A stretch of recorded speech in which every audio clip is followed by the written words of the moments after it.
বিসিবিতে Gamini out, Tony Hemming in. দায়িত্ব পেয়েই মিরপুরে কাজ শুরু করে দিয়েছেন টনি হেমিং। মিরপুরের একাডেমি মাঠ থেকে সেন্টার উইকেট সবকিছুই পর্যবেক্ষণ করেছেন এই Aussie curator. Head of turf management হিসেবে 2 বছরের জন্য তাকে নিয়োগ দিয়েছে বিসিবি। হেমিংয়ের প্রথম অ্যাসাইনমেন্ট সিলেটে নেদারল্যান্ডস সিরিজ।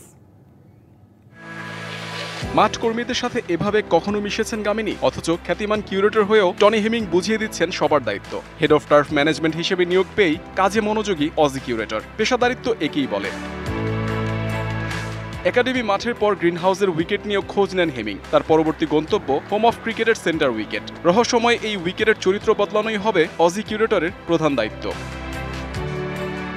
উইকেট থেকে মাটি ও ঘাস নিয়ে পরীক্ষা নিরীক্ষাও করেন হেমিং। মাঠ কর্মীদের কাছ থেকে জেনেছেন উইকেটের পরিচর্যা ব্যবস্থা নিয়েও। এরপরই চোখে মুখে ফুটে উঠেছে হতাশা। উইকেটের বেহাল দশা দেখে হয়তো আক্ষেপও করেছেন।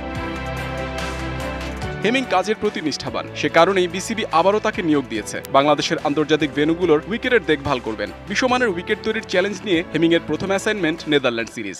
টনি হেমিংসকে আমি এখানে ঢাকাতেও দেখেছিলাম যখন বাংলাদেশে ছিল। আই নিউ যে ইজ এ ওয়ান্ডারফুল কিউরেটর।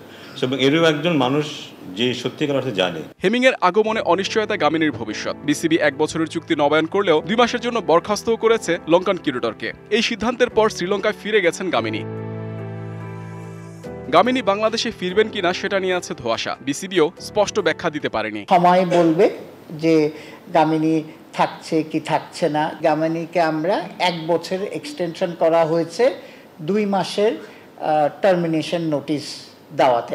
অতীতের চিন্তাধারা বদলে মিরপুরের উইকেটকে স্পোর্টিং বানানোর পরিকল্পনা বিসিবির। হেমিং এর অধীনে কতটা পরিবর্তন আসবে উইকেটের চরিত্রে, সেটাই বড় প্রশ্ন। Muhammad Nazim, DBC news, Dhaka.